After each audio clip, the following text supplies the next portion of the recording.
Pois bem, vamos dar continuidade ao estudo dos recursos, agora conversando um pouco sobre embargos de declaração. Embargos de declaração corresponde àquele recurso que tem por objeto atacar sentenças, acórdãos.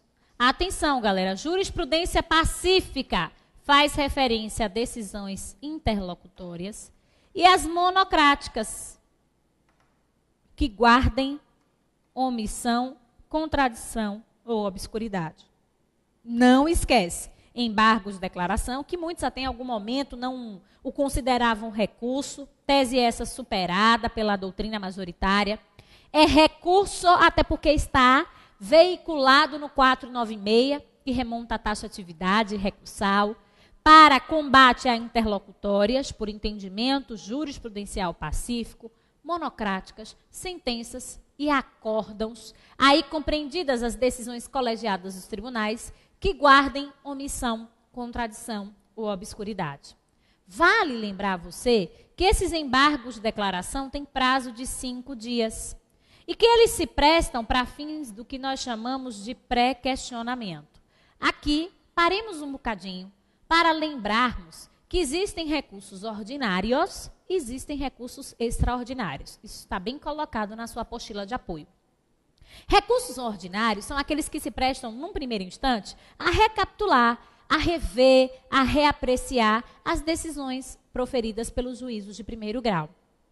Os recursos extraordinários, por sua vez, perceba que o próprio nome te induz a pensar em algo que é excepcional, tem cabimento e tem requisitos de admissibilidade que são muito peculiares. Dentre eles, destaque-se o pré-questionamento.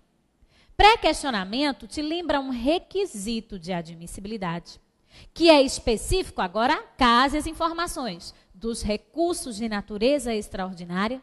E quais são mesmo os recursos de natureza extraordinária?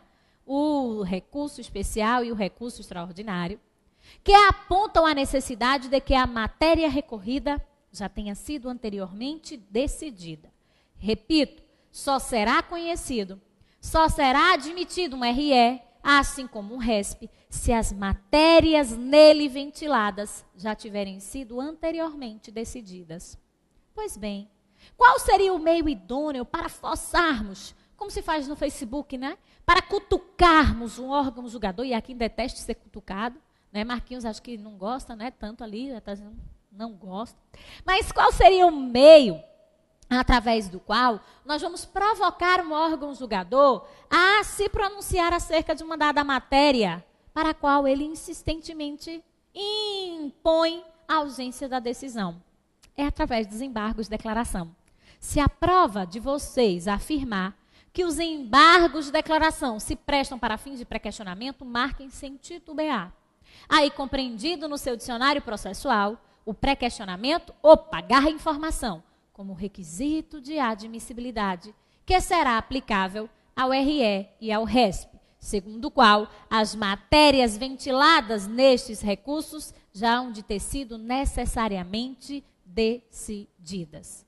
Não deixa de conferir a súmula, vou colocar aqui, súmula 356 do STJ. Isso mesmo, súmula 356 do STJ. Agora, percebamos que estes embargos de declaração, cujo prazo é de 5, cuja ligação é 0800, que se prestam a sanar a omissão, contradição, obscuridade, eles não portam efeito devolutivo. Eu lhes disse isso no início do nosso primeiro bloco da aula de hoje, e agora é chegada a hora de massacrarmos essa noção. Quando a gente afirma que aos embargos de declaração a lei não creditou efeito devolutivo, é preciso termos a noção de que a lei não creditou este referido efeito, tendo em vista que a competência para processar e julgar os embargos é do próprio órgão que prolatou a decisão. Mas, em contrapartida, é notório ser disso nesse instante do nosso curso que os embargos de declaração, em que pese não serem dotados de efeito devolutivo, serão, uma vez opostos, responsáveis pelo chamado efeito interruptivo. Interrompe-se de imediato o prazo para a interposição dos recursos subsequentes quando da oposição de embargos de declaração. Prof, repita. Claro, repito e escrevo.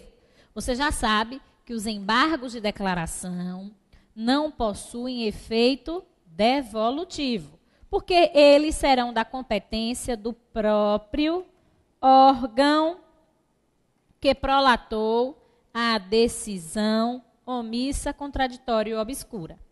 Entretanto, quando a parte intitulada de embargante se utilizar de embargos de declaração, aponta a lei processual civil que será o prazo do recurso subsequente imediatamente interrompido. Eu aqui, até para a gente descontrair um pouquinho, porque é tanta matéria que a gente acaba, nem conversando tanto. Apesar de que eu estou conversando, todo instante com você. É processual, mas às vezes é bom a gente ter um exemplo para a gente robustecer. Eu, quando chego a esse conteúdo, deixa eu esconder o fio aqui, para não ficar feio para vocês.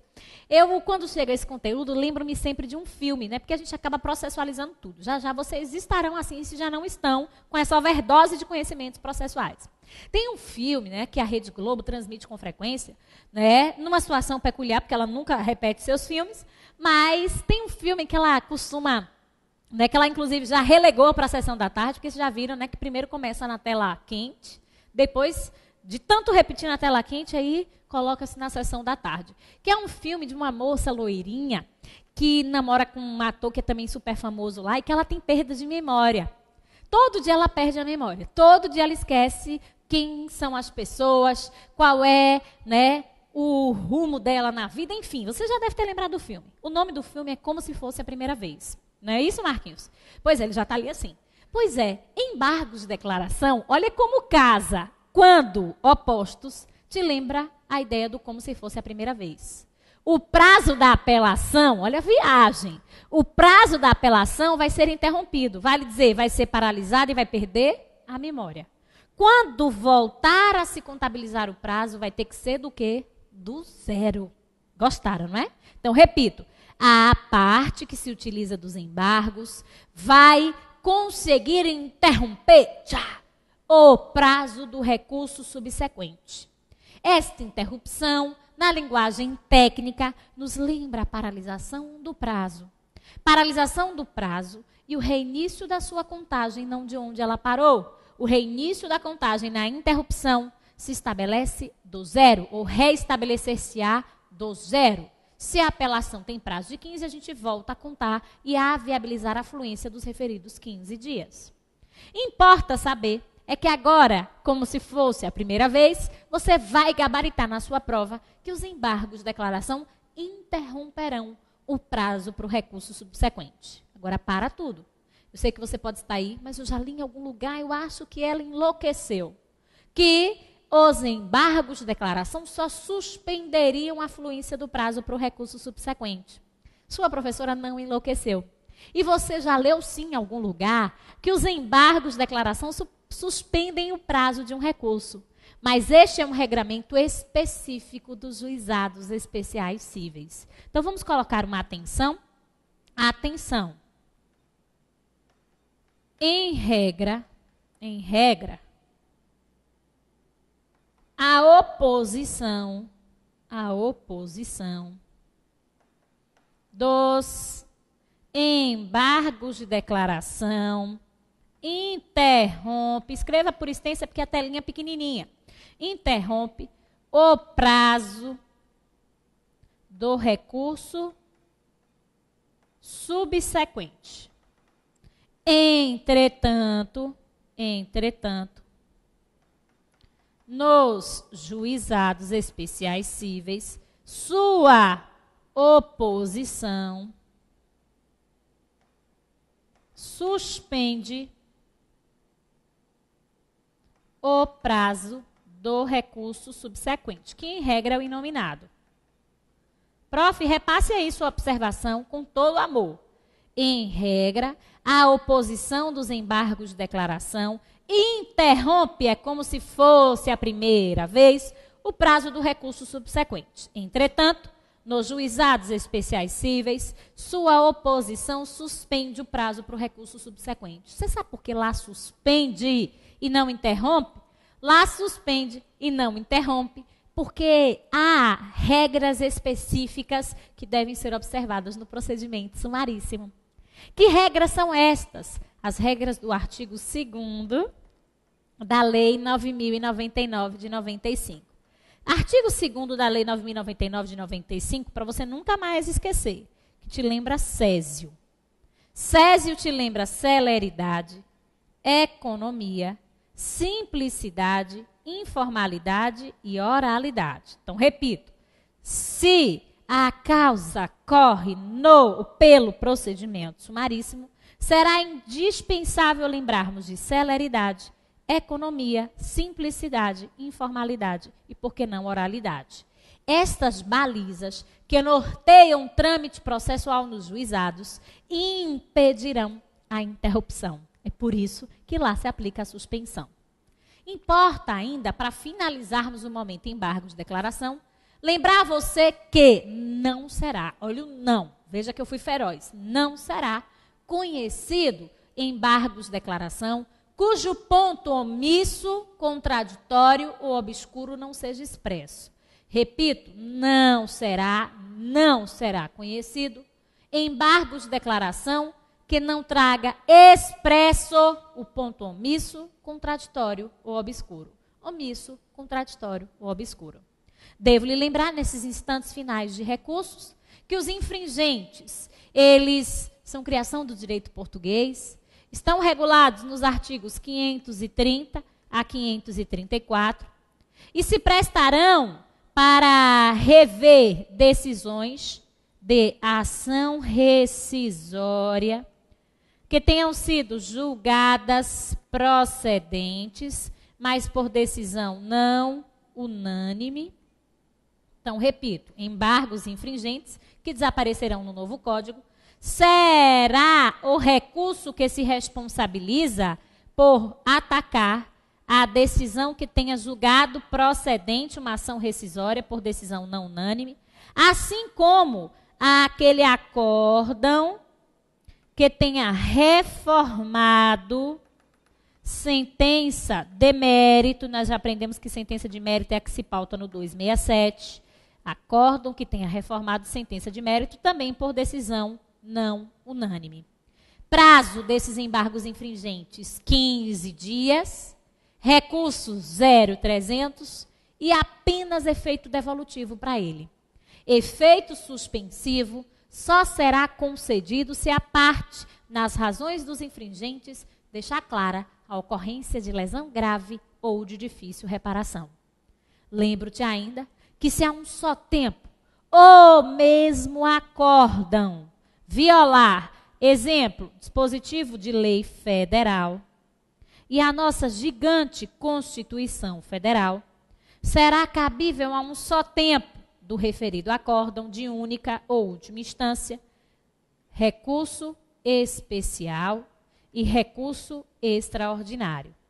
Ambos apresentados em peças separadas, cujo prazo para ambos será o de 15 dias, cuja a interposição é das de ligação 0300 e cujo propósito será o de discutir o direito em tese.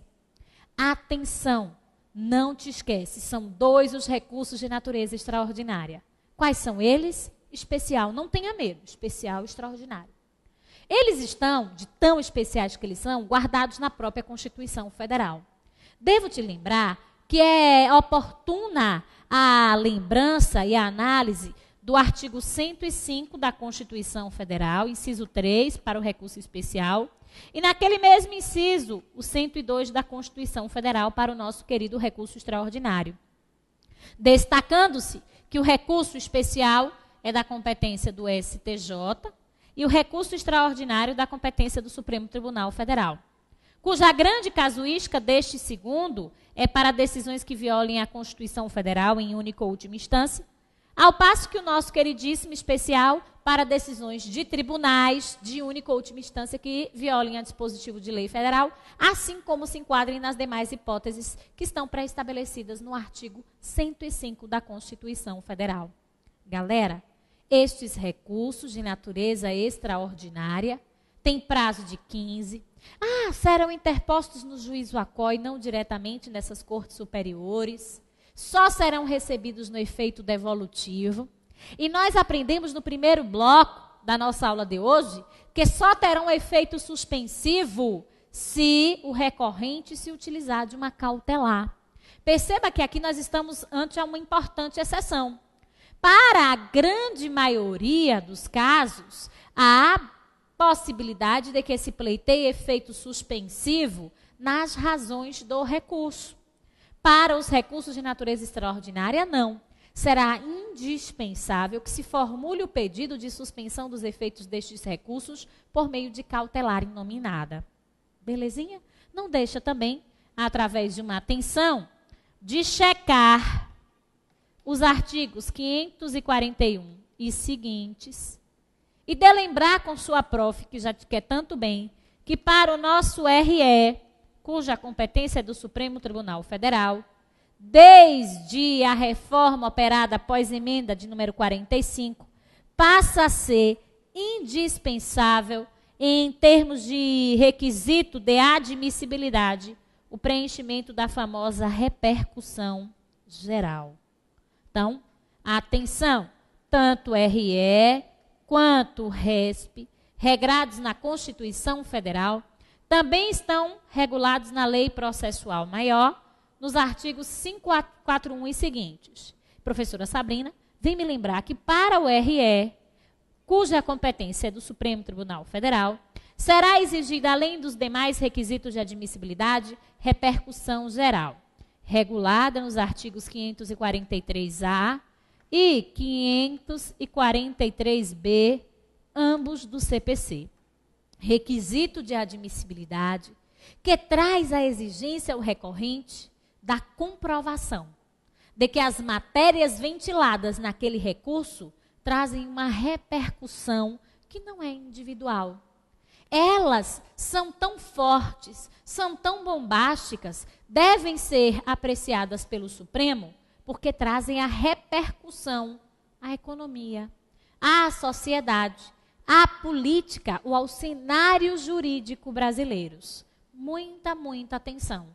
Repercussão geral, construamos juntos. É requisito de admissibilidade, que só pode ser analisado, acrescentemos, pelo Supremo Tribunal Federal, e que exige do recorrente, nas razões do seu extraordinário, a comprovação de que aquela decisão que está ali a ser combatida, rechaçada, traz uma repercussão generalizada na política, na economia, na sociedade ou no cenário jurídico brasileiros. Meu povo querido, era esta a mensagem que eu queria lhes trazer de recursos em espécie.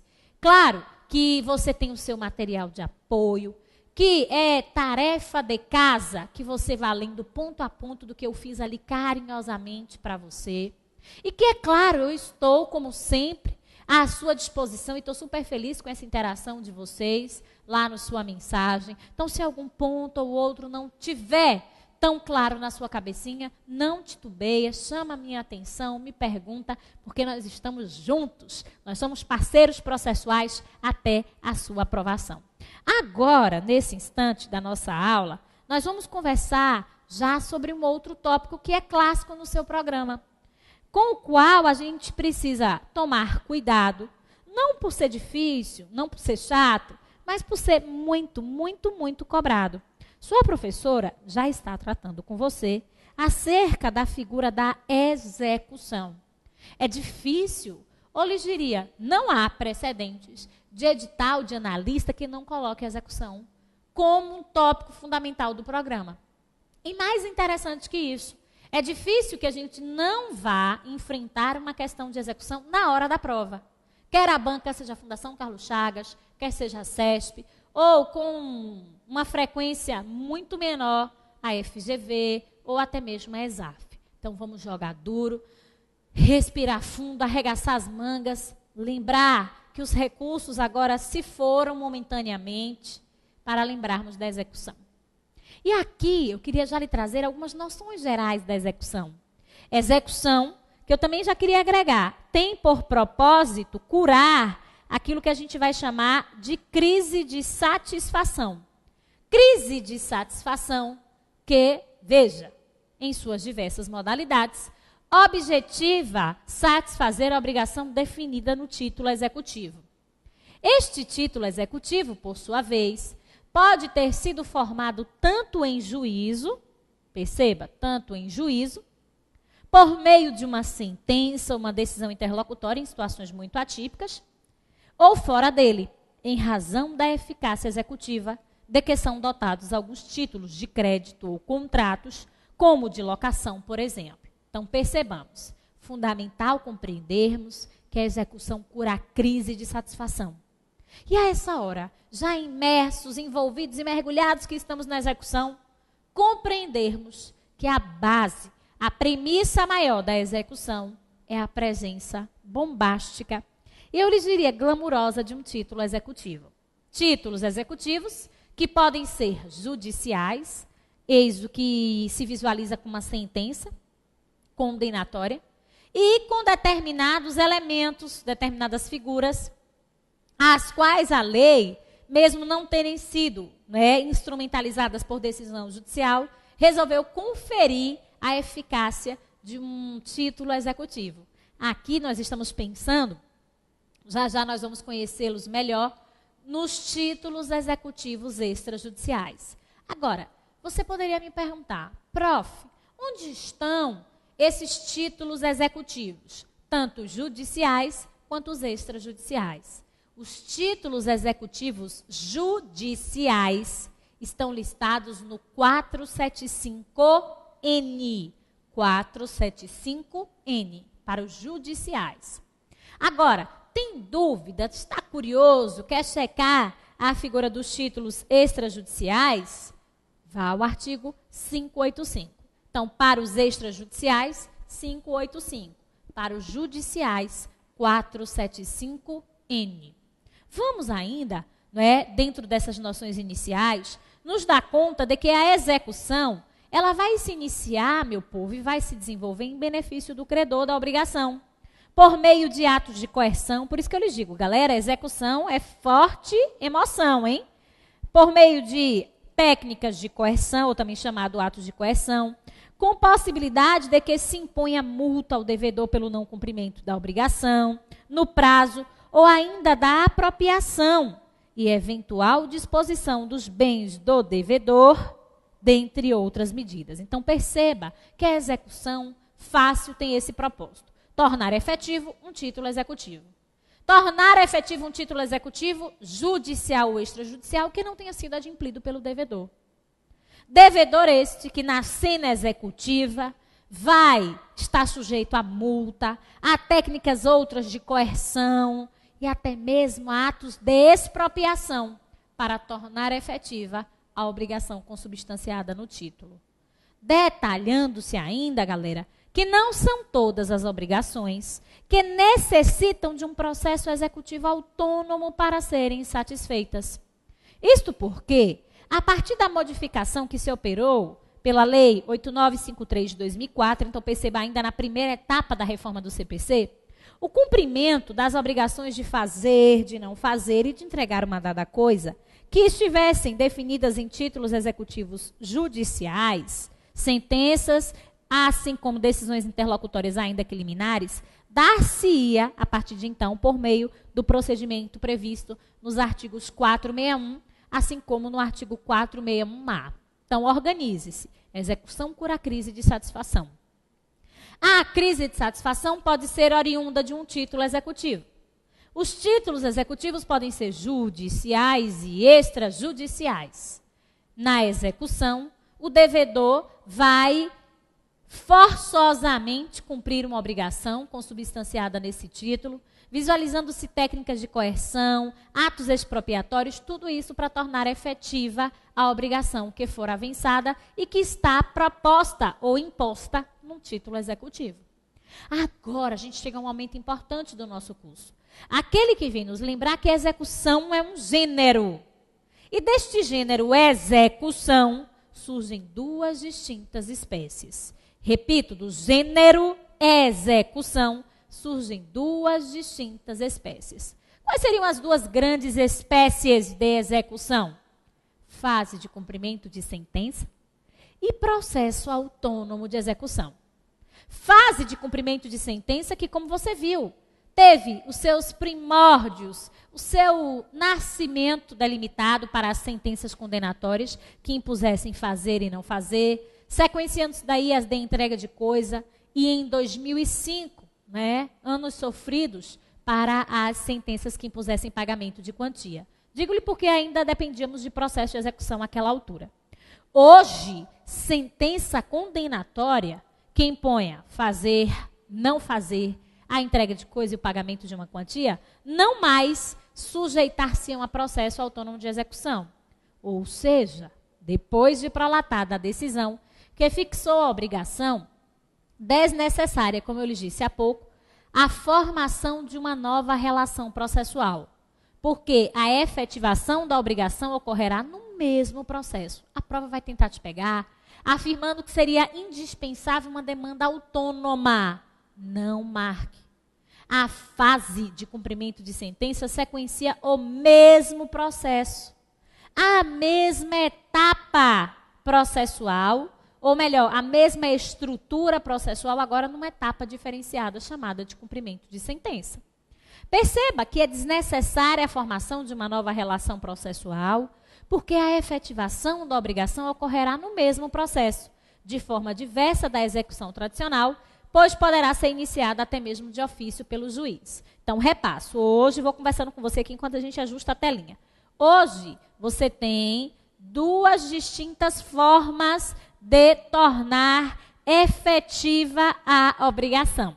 Quais são as duas distintas formas que você tem de tornar efetiva uma dada obrigação, consubstanciada no título? Você poderá fazê-lo por meio de um cumprimento de sentença, assim como você poderá fazê-lo por um processo autônomo de execução.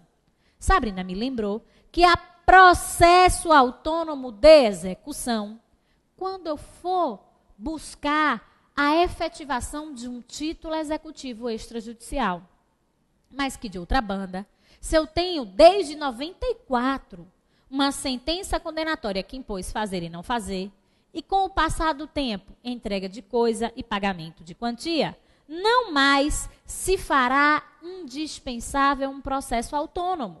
Ao revés, nós vamos nos deparar com a figura de uma fase de cumprimento de sentença. Fase de cumprimento de sentença que, como já lhes disse, será viabilizada através de um processo como um todo, que vai seguindo uma etapa executiva sem que se forme uma relação autônoma independente.